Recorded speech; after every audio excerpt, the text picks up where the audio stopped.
Hi, let us start assessment criteria 2.2 in the module brand proposition.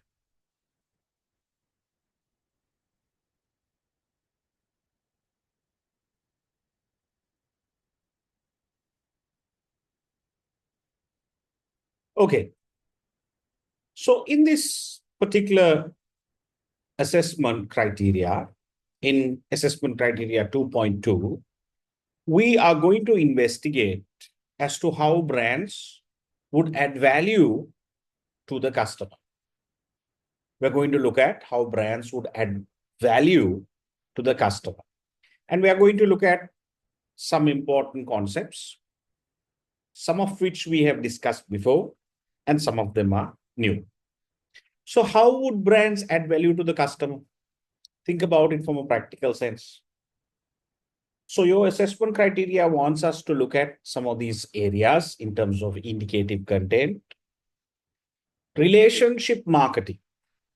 So if you do have a very good relationship as a brand, if you are having a very good relationship over a period of time, if you have a good reputation, then that will definitely add value, right?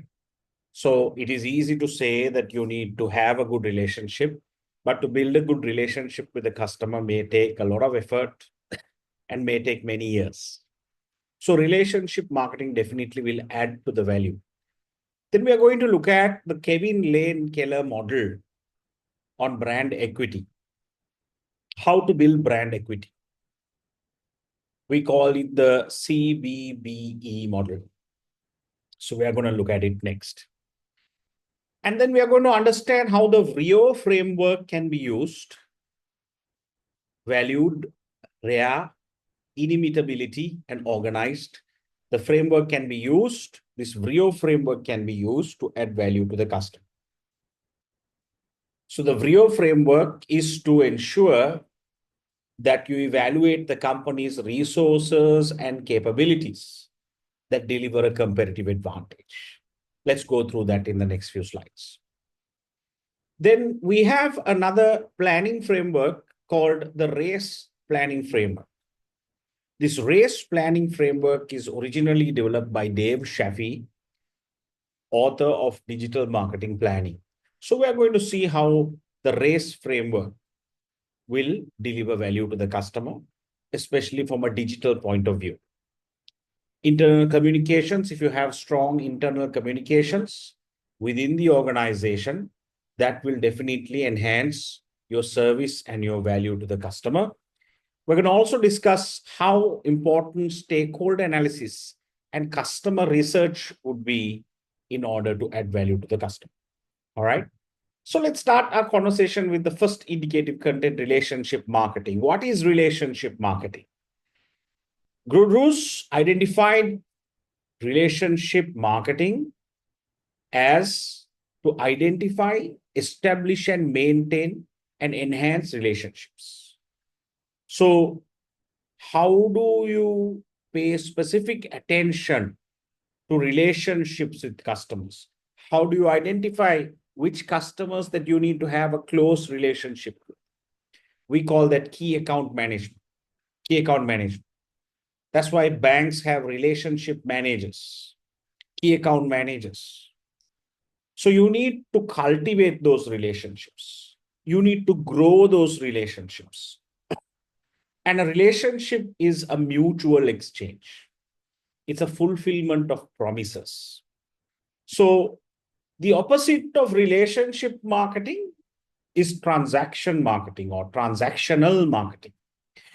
So there are many companies who still consider customers as a transaction. They consider customers as a transaction, right?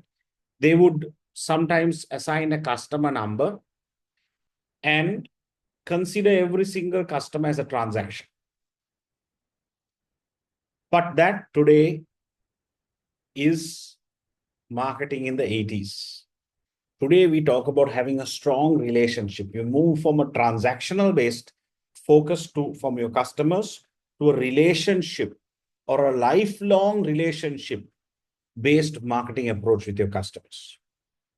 And we look at the customer lifetime value during the entire lifetime value of the customer until the customer is alive. How much business can the person bring to you? We call that customer lifetime value. So the relationship that you build with the customer can definitely add value to your brand. And there are some characteristics of relationship marketing. If you are, as an organization, as a brand practicing relationship marketing, you are looking at the long term. You're not looking at customers as one-off transactions. You're looking at a high degree of commitment and service, customer lifetime loyalty and value, two-way dialogue, not a mono dialogue, but you're looking at a two-way dialogue, a high degree of customization, focus on retention of the customer, regular contact with the customer, high degree of differentiation, key account management, we spoke about that, and high degree of trust. So these are some of the characteristics of a company that would practice relationship marketing. And now we go into the Kevin Lane Keller model. This is the model. It's called the CBBE model or the CBBE pyramid. What it stands for is customer-based brand equity pyramid. And this is one of the key theories that you will learn in this module, brand proposition. So please pay attention. I have given you the Kevin Lane Keller book as recommended reading. You have the Kevin Lane Keller book as recommended reading. Please go through that because that has quite a bit of important things that you can read up on. So let's learn this theory. So Kevin Lane Keller talks about 4 steps in brand building. Kevin Lane Keller talks about 4 steps. So think about this. You are a brand, okay? If you are single, if you're not married, okay? You are still marketing yourself to find someone to get married. Hello? Are you with me? Maybe you don't want to get married right now, but you are still marketing yourself as a brand. Isn't that right? Isn't that right? So let's understand this theory from an individual point of view and then understand it from a product or brand point of view. If you are single and you are marketing yourself as a brand, right? If you are marketing yourself, if you're a male and you're marketing yourself to a female or vice versa, right? You will still go through these 4 steps, just like a product. So I'll give you an example. Kevin Lane Keller says the first step in building your brand is to do something to get identified. Do something to get identified. Do something, anything, so that people know that you are there in this world. Because if people don't identify you, if someone doesn't identify you or know that you are there, then there is no brand building beyond that. The first step is for someone to know that you are there. So you need to do something to get identified. There are a lot of people who do different things to get identified. So you don't need to do bad things to get identified, but you can do a lot of good things, hobbies, or you can use TikTok or Facebook or whatever, Insta or whatever it is, in order to highlight that this is what you stand for. So do something to get identified. Okay. Then the second step is now someone knows you are there. Now there's a girl who's interested in you or a boy who is interested in you. They know you are there. But what do you stand for? What are your values? little bit more information about you. Where do you work? How old are you? What is your name? Right? What is your family background? Where do you live? Have you passed CIM? Okay. So that is called the brand meaning. First step is to know that you are there, identification. Second step is to understand more about you. Then the third step is, now I know you are there. Now I know what you stand for, your values, the meaning. Third step is, now comes the response. Shall we go out on a date? Shall we go out for coffee? Shall we go out for dinner? I need to get to know you a little bit more. I need to get to know you a little bit more. Responses. Right? Shall we go out on a date? Just because you know someone is there and you know about the person, you don't go and next day go and get married to the person. No. You first get to know the person. That's called responses. Right? You go out on a date. You get to know the person. And finally, after some time, after you get to know the person, then you will build a relationship. You will create an intense, active, loyal relationship and perhaps get married at the end. The end. So can you see, even human beings go through a natural process of brand building. The same happens with a product or a brand. The same process happens with a product or a brand. The first step is to advertise, is to create an ad, and to advertise and to reach as many people as possible. To tell them that you are there. There is a product like this. The second step is for people to understand what are the values you stand for. I know you are there. I know that there is called this type of brand in the market, maybe a soft drink. But who are you part of? Are you part of a larger company? What are your ingredients? What is your expiry date? What is your price? What is the health benefit? So now comes the meaning. Responses means, let me trial the product. Let me sample it. Let me buy it once and see. And loyal relationship means, fourth stage, that means you buy over and over again. Right? So brand building happens in these 4 steps. Now, if you try to do the 4th one or the 3rd one at once, then if you try to do the 4th one or the 3rd one at once, then it is as good as you walking up to a girl out there and saying, shall we get married? You don't even know the person. That person doesn't know you. But you say, shall we go out on a date or shall we get married? You don't do that, right? Maybe you do, right? But you won't get a positive result. Similarly, brand managers can't also do that. They need to go through these 4 steps. First, let customers know you are there. Identification. Second step is, what is the meaning? What do you stand for? Third step is sampling. Try me once. Fourth step is repeat purchase. So you have to go through these steps. So the first step is, who are you? The brand identity. Who are you? I didn't know you were there, but now I know you are there because I saw an ad. I didn't know you were there.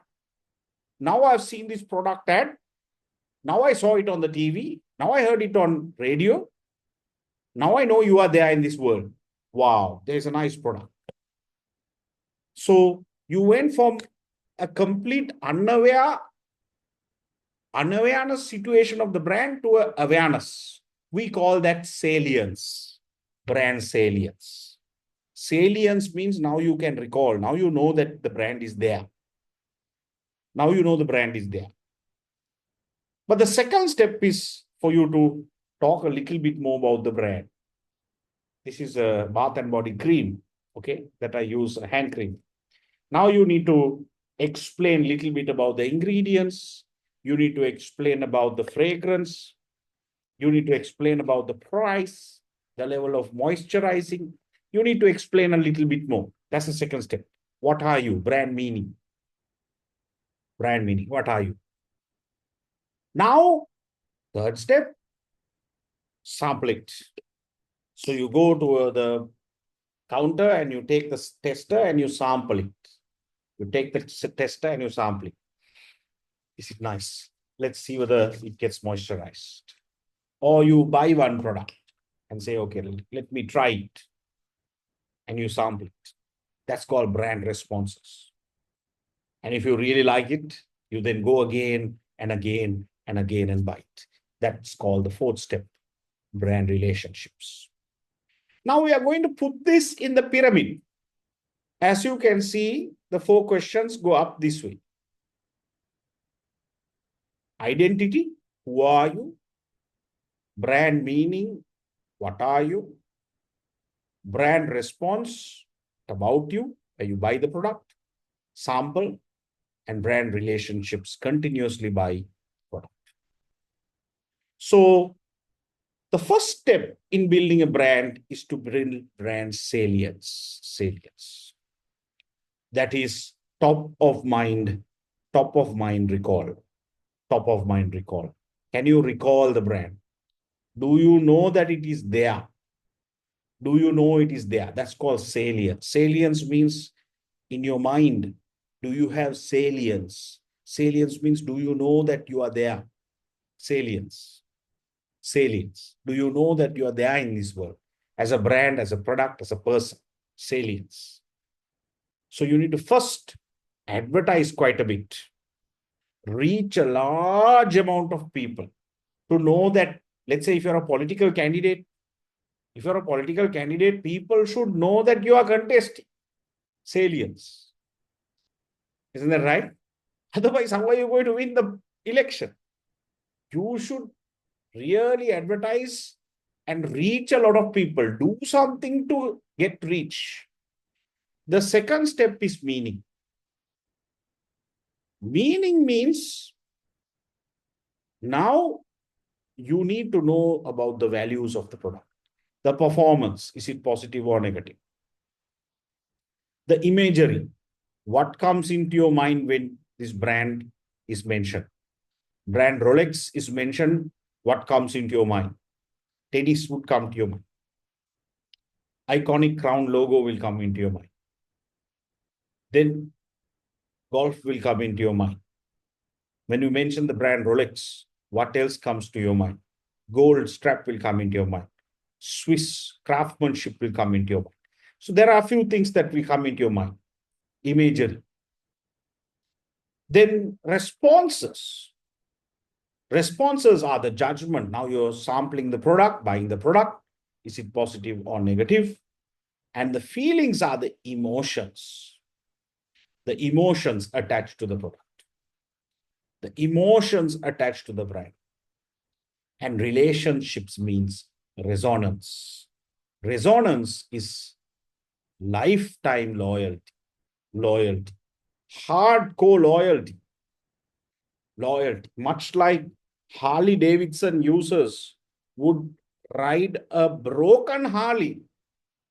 They would ride a broken Harley, then go on a Yamaha or a Honda. That's the hardcore Harley Davidson customer.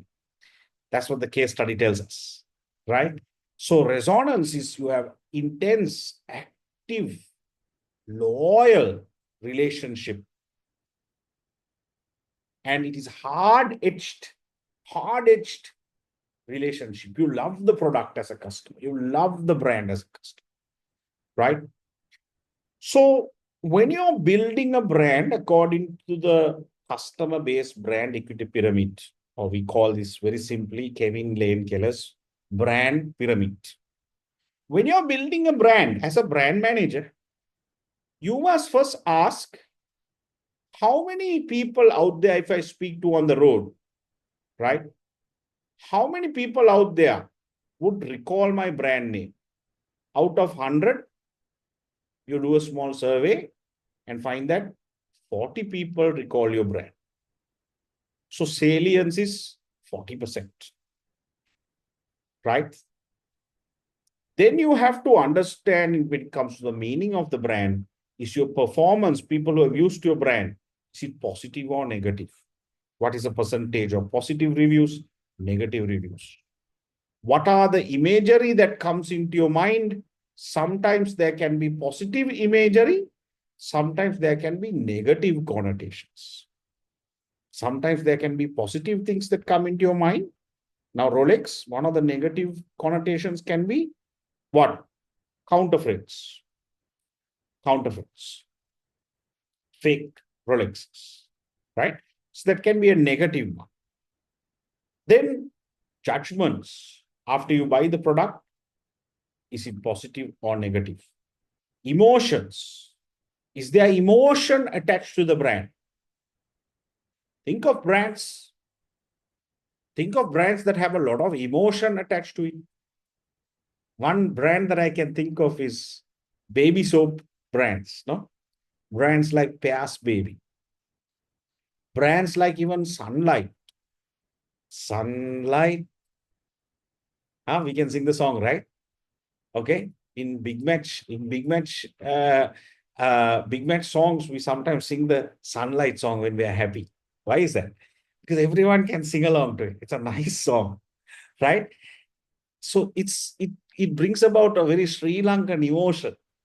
It brings about a Sri Lankan emotion, right? So there are some brands that are very emotional.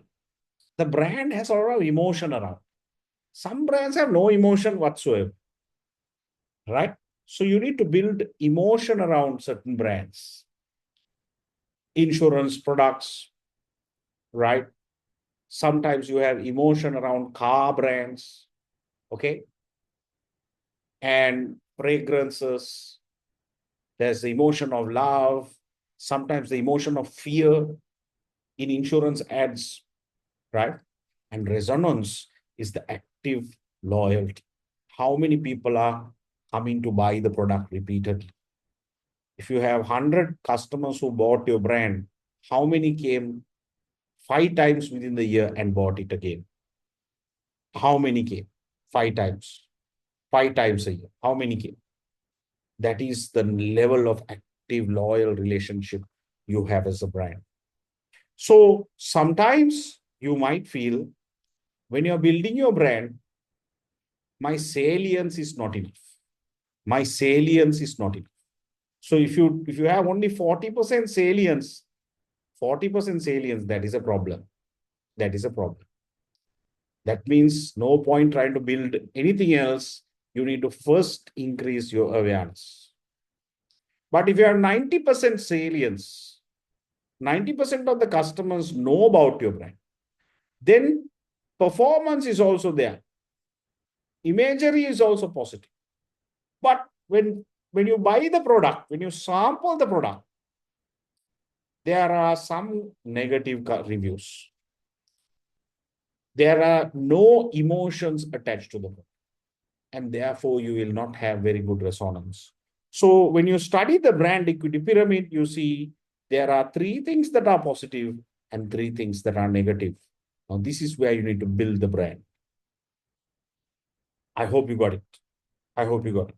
So the brand equity pyramid helps you identify where are the strengths of your brand and where are the weaknesses of your brand. You can do research, customer research. You can get a research company to understand and do quantitative research to tell you where you are weak as a brand with a statistically valid sample. And the sub-dimensions of the brand equity pyramid are these. Salience means category identification, need identification. Salience, top of mind recall. Do you know that you are there? Performance is a reliability, durability, serviceability, effectiveness, efficiency, empathy, style, design, price.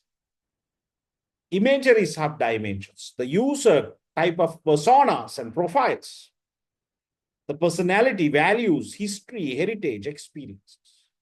Feeling sub-dimensions, warmth, fun, excitement, respect, security, social approval. Judgment, of quality, credibility, superiority. And resonance is active loyalty and attachment, right?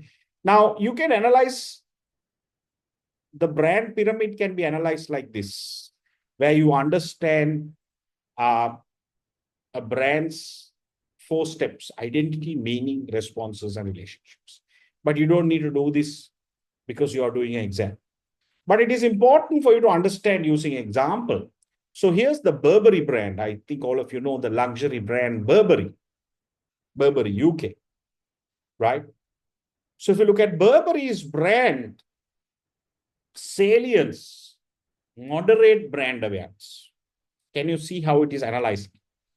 High awareness as a luxury brand, only known in specific product categories, such as winter wear, casual wear, leather wear.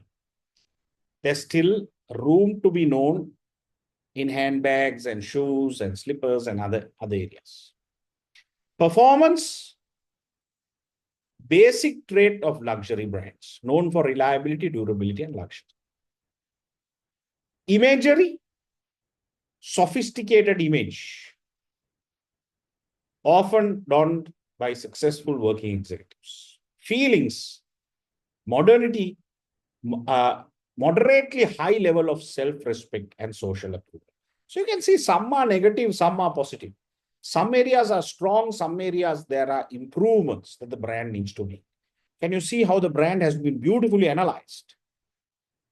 Judgments, established luxury brand, established reputation, quality, fashionable, unique designs. However, Burberry is seen as boring and not contemporary. Resonance, weak resonance, low level of brand loyalty. Brand resonance is low, but relatively higher than the younger consumer segment. So you can see how this is the over 40 segment, how the brand pyramid has been used. Here's the Rolex application of the brand pyramid. Salience, high awareness, top of mind recall, everyone knows. Performance, luxury product, timeless. Imagery, classic. Feelings, exclusive, self-rewarding. Judgments, extremely high quality. And resonance, ultimate social status, extremely loyal customers. So the Rolex brand is a very strong brand, right? And you can see some positives associated with the brand pyramid. So I hope it is clear. So we started this with the 4 steps. You have to follow the 4 steps. Then the 4 questions assigned to the 4 steps. Then you have the brand pyramid with the 4 steps, and you build it down, up. And you have the sub-dimensions of the brand pyramid. And I have given you 3 examples for you to understand the brand pyramid. All right.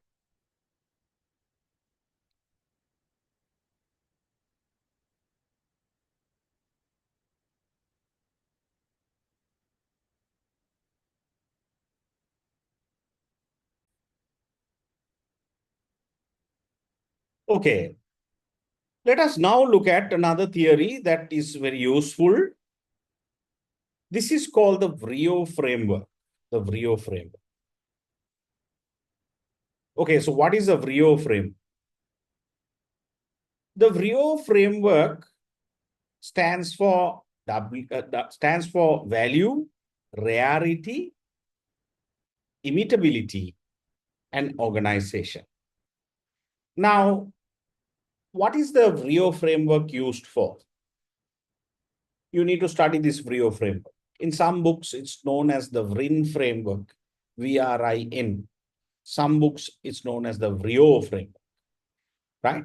So the Vrio framework, that is valuable, rare, inimitable, and organized. The Vrio framework is used to identify competitive advantages.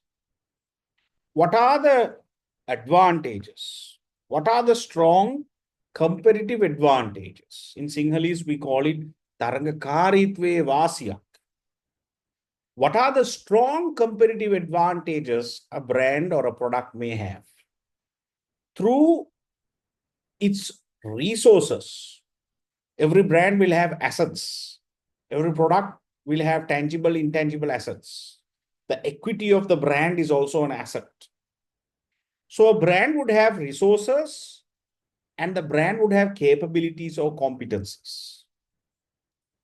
So when customers look at a brand, a product, they will see a bundle of resources and capabilities. When customers look at a brand or a product, they would see a bundle of resources and capabilities that would deliver value. So when customers look at the brand, they look at what are the advantages that this brand would give me that other competitors will not. That is called competitive advantage. That is called competitive advantage. What will this brand give me that the other competitors will not? Now, the VRIO framework will assess the company's strengths or the brand's strengths and see if those brand strengths are valuable. Valuable to whom? Not the organization, to the customer. Sometimes you might say, this product has a great strength. This brand has this wonderful value or strength. But is it really valued by customers or is it only valued by the company? Sometimes a company says, here's my biggest strength. But is it really a strength in the eyes of the customer? That is the first one, valuable. Do customers perceive it to be valuable? Valuable to the customer. Rare. Do customers see that particular brand feature or the capability as rare in the marketplace? Or does everyone offer it? If everyone is offering on the spot insurance, all the brands insurance brands are offering on the spot insurance, it is not rare. Selling co-insurance is not special then, because everyone is offering.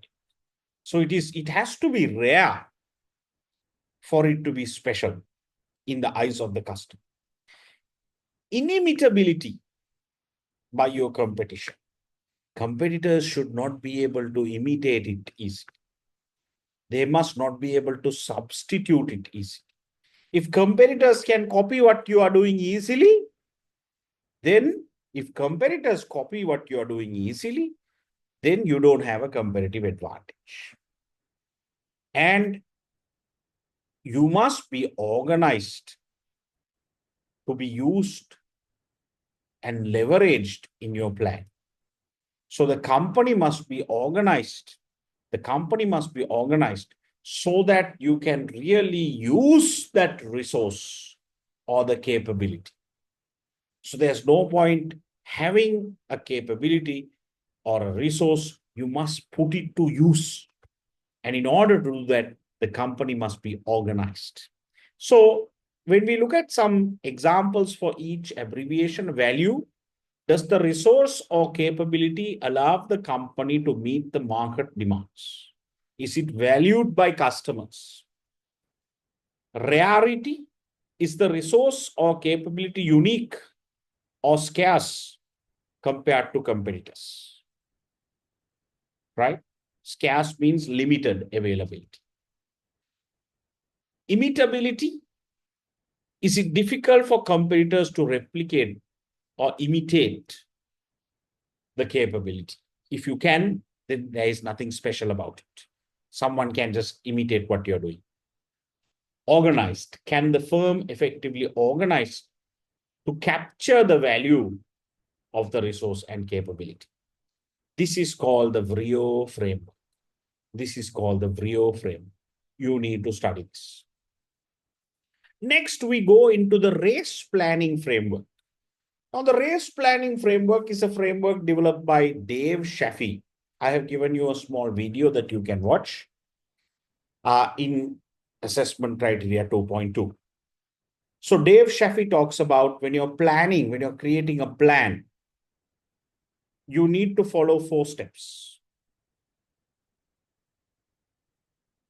First, you need to reach a lot of customers. Reach a lot of customers, especially in digital marketing. You will reach a lot of customers. So you will do post boosting, lead generation. You'll advertise and you'll reach a lot of customers. You'll use video, carousels, digital carousels, ads, and so many kinds of digital techniques to reach many customers. That's why we see how many people have watched the ad, how many people have liked it. That's reach. So the race planning framework helps you structure, manage, and improve results from your digital marketing. And it covers these parts which will help you plan. Now, we also call this the digital marketing funnel because you will reach, let's say, 100,000 customers, a large amount of people, but only a few people will act. Only a few people within that will comment and engage, want to find out more about the product, want to find out a little bit more. Convert means how many will actually buy. So from people who engage, maybe a smaller proportion of people will go to the checkout and buy, conversion. And finally, race. The final is post-sale engagement. After you buy, how many will come back to buy more? How many will come back to buy more? So when we look at digital marketing planning, we look at the race planning framework. And now it goes into a little bit of detail. This is the prospecting process. You have strangers who don't know the product. You have to reach them. Then you have visitors who come into your website because they've seen your ad, they've clicked on it. Sometimes you'll have clickbaits just to get them to your landing page. And then act, prompt interactions. Now you get them to interact. Then you become prospects or leads because now they are interested. That's why they are asking for questions. They're using the chatbot and wanting to find out more. Can you send me more information? Now you're a prospect or a lead. Then you go into convert. Convert means you sell, go to the checkout, click the cart. Now you're a customer because you bought, and engage means you're a repeat customer.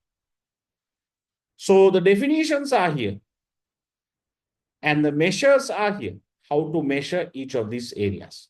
I think you will use this race framework in detail in 2 subjects, in the planning module as well as the module on social media marketing. Okay. So the race framework is a tool to also build your brand. You would need to know where you are weak. Sometimes you are reaching thousands of customers. You are encouraging interaction with a lot of customers, but they're not buying. No conversion and no engagement. So that means you have a problem. Something wrong in converting prospects to customers. So you need to fix it. Maybe your price is high. Maybe your product sampling is not done properly. Maybe you are not having very good salespeople to convert your prospects. Maybe the incentives are not strong enough, right? So conversion does not take place, but interest is there, right? Reach is there. Sometimes there's no reach. If there's no reach, all the other steps will fail. So you need to build it step by step, block by block. I hope it is clear. Reach, act, convert, and engage. The race frame. And then we go on to discuss the importance of internal marketing communications. I think we discussed this in the previous assessment criteria. If you have strong internal communications, you have a strong coordination, interdepartmental coordination, or what we call interfunctional coordination between the operations, IT, HR, marketing, and finance. Those are the main functions. If you have very good internal communications, then that will result in very good external communications.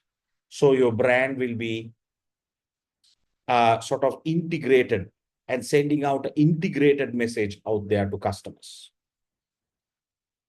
Stakeholder analysis is another area we did. We looked at 3 types of stakeholders. There are internal stakeholders in the organization, connected stakeholders, and external stakeholders. There are 3 types of stakeholders: internal stakeholders, stakeholders inside the organization, stakeholders who are connected to the organization like customers, right? Connected stakeholders, and external stakeholders who are outside the organization, right? So now when we talk about stakeholders, who are stakeholders? A stakeholder is an individual or a group that can influence the organization's activities or be influenced by the organization's activities. A stakeholder is someone who is an individual or a group who can influence the organization's activities or who will be influenced by the company's activities, right? So stakeholders, we discussed this before as well, have different expectations. We call this stakeholder expectations analysis. Employees may have different expectations: security, compensation, job satisfaction. Customers may want service quality, value for money, product quality. Government as a stakeholder may want taxes and for you to create employment in the business. So different stakeholders may have different requirements, right? And our job is to manage these different expectations. And then we go into the Mandela matrix. We discussed this in a previous chapter as well. The Mandela matrix is a theory that would have 2 factors: stakeholder power and stakeholder interest. Stakeholder power and stakeholder interest, right? So high power, high interest. High power stakeholders within your business who are also having high level of interest. These are the key players. These are the key players. So there are some stakeholders in the business, right? There are some stakeholders in the business who have a high level of power and high level of interest in the business. Those are key players, and you need to make sure you manage them very, very carefully. You need to have key account managers to manage them. You need to have relationship managers to manage them. You need to dedicated resources to manage these key players because they have a high level of interest and high level of power. Now, if you take CCBM, Cambridge College, right? What of our important stakeholders are you, our customer? Another important stakeholder might be our staff, very important. But more important than you and our staff is CIM and the universities that we work with. Because if they don't work with us, you will also not be there and our staff will also not be there. So the universities and CIM that we work with are key stakeholders. We need to carefully manage them. Low and low stakeholders manage with minimal effort. High and low stakeholders keep them satisfied. Low and high stakeholders keep them informed. But the key players are where you need to carefully manage them. Carefully manage them. Right? So this is sort of how you would map the different stakeholders. Every single business will have so many kinds of stakeholders. Suppliers, distributors, banks, research companies, advertising agencies, customers, so many. So you need to map the stakeholders to identify who are the high key players. So if you manage your stakeholders properly, you will also have a very good brand and a brand proposition. Stakeholder management will make sure your brand is strong. And finally, we look at the areas of customer research. In order to have a strong brand proposition, in order to have a strong brand, you need to undertake research. And there are so many types of research. One important form of research is customer research. Customer research, where you understand the customer journey map. We looked at that. Where you understand STP related research, you know what segmenting, targeting, and positioning is. Brand perception, we looked at. Brand perception, to understand how the brand is positioned in the mind.